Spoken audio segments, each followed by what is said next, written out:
Bonjour à tous et bienvenue sur boursicoté.com pour cette nouvelle analyse technique du CAC 40 en clôture avec une séance donc qui a été marquée par une ouverture sur un gap haussier qui a permis le franchissement de la zone des 7525 points.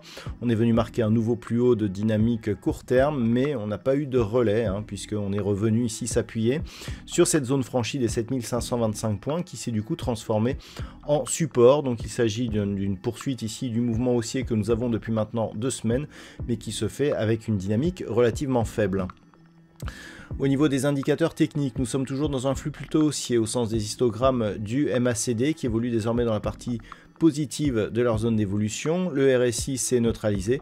Les volumes sont nettement inférieurs à la moyenne, ce qui dénote d'un manque de conviction du mouvement haussier actuel. Au niveau du palmarès des valeurs, donc nous avons un marché qui gagne 0,45% sur la clôture de la séance précédente à 7536,26.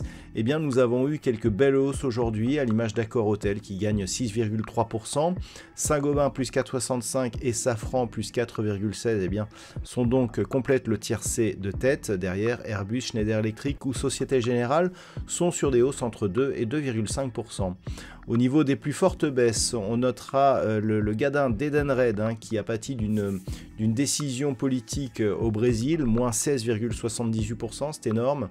Thales perd 3,11%, Orange moins 2,95%.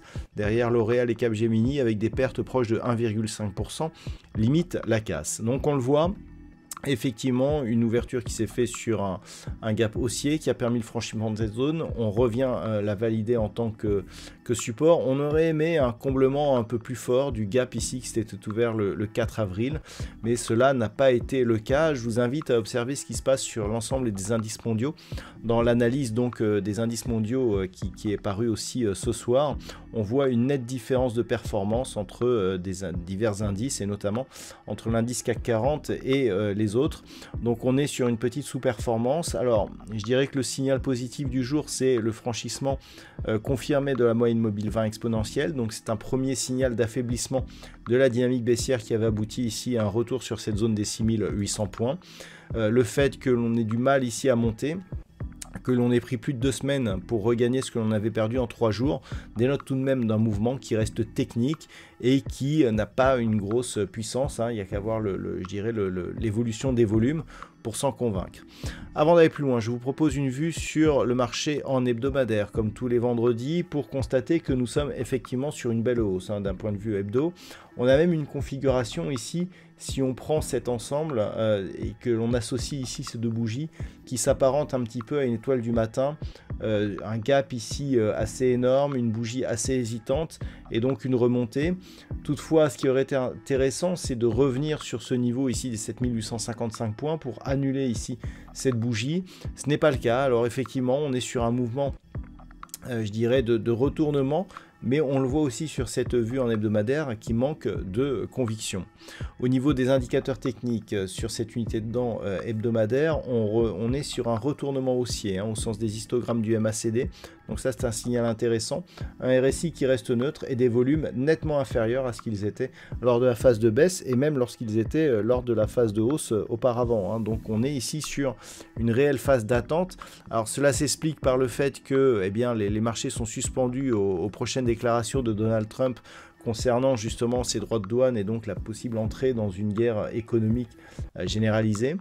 Même s'il y a eu un certain recul dans son discours, les marchés restent prudents et donc c'est aussi ce qui explique le fait que l'on remonte ici d'une manière beaucoup plus lente que ce que l'on a mis pour les perdre. Donc sur cette vue hebdomadaire, on voit très bien les niveaux qui sont, qui sont intéressants et qu'il faudra surveiller. Cette zone des 7242, on voit ici sur cette semaine, on s'est appuyé sur cette zone qui avait été résistance ici sur donc la fameuse semaine ici, la première semaine d'avril où on avait connu cette forte baisse et qui est redevenue support sur les 2 semaines précédentes. Donc c'est vraiment cette zone qui nous indique sur cette unité de temps qu'en cas de franchissement baissier, on pourrait repartir sur un stress relativement fort qui pourrait nous ramener à la baisse sur la zone ici des 6800 points.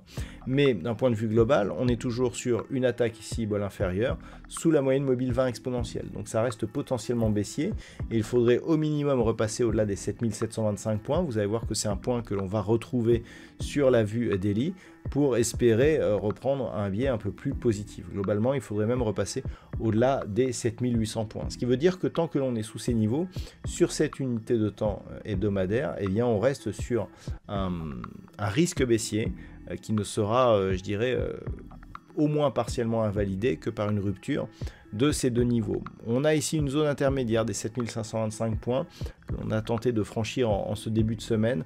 Bon, c'est une zone qui avait déjà été résistance, qui avait été franchie et qui avait donné une belle dynamique haussière qui avait abouti donc à ce nouveau record de l'indice parisien. Donc ça serait un bon signal de confirmer sa cassure la semaine prochaine et de revenir au minimum ici sur la zone des 7725 points. C'est le moins que l'on attend justement pour cette dynamique, pour commencer justement à enrayer cette spirale baissière. Si les cours repassaient, donc vous l'avez compris, sous 7240 points, on aurait un signal baissier relativement fort dont l'objectif serait un retour ici sur cette zone des 6800 points. Nous sommes sur une unité de temps hebdomadaire, donc cet objectif pourrait être atteint d'une manière pas forcément très rapide, mais en tout cas ce serait l'objectif technique qu'il faudrait attendre. Si on revient à la vue daily, comment appréhender la séance de lundi? Eh bien, voir déjà si le gap qui s'est ouvert aujourd'hui reste comblé ou pas, c'est-à-dire que tant que l'on reste ici au-dessus des 7525 points, c'est plutôt positif. On a une dynamique ici qui s'affranchit la moyenne mobile 20 exponentielle. L'objectif, c'est un retour sur cette zone des 7725 points. Et comme on l'a vu donc sur la vue hebdomadaire, on commencera vraiment à avoir un regard optimiste au-delà des 7800 points. Ce qui veut dire que tant que l'on est en dessous, même si on a des signaux ici qui commencent à affaiblir la dynamique baissière que nous avions auparavant, eh bien, on est toujours dans un risque baissier. Ce risque baissier pourrait réapparaître en cas de comblement ici du gap et donc de retour sous 7385 points. Et la zone de stress se situe sous 7075 points. Un retour sous cette zone eh bien, nous remettrait dans une forte phase de volatilité avec une confirmation potentielle qui viendrait ici d'une cassure de la zone des 6800 points. Voilà donc ce que l'on peut dire sur cette analyse technique du CAC 40 pour aujourd'hui. D'un point de vue statistique, nous sommes dans une configuration qui va dans la continuité, c'est-à-dire que le début de semaine est relativement neutre, mais par contre on pourrait connaître un mouvement haussier qui pourrait même continuer la semaine suivante. Alors la dynamique n'est pas très forte, mais par contre la direction semble assez affirmée pour les prochaines semaines. Voilà donc ce que l'on peut dire sur ce point CAC 40 en clôture. Je vous souhaite de passer un très bon week-end. On se retrouve dès la semaine prochaine pour d'autres analyses techniques, toujours sur le site boursicoté.com.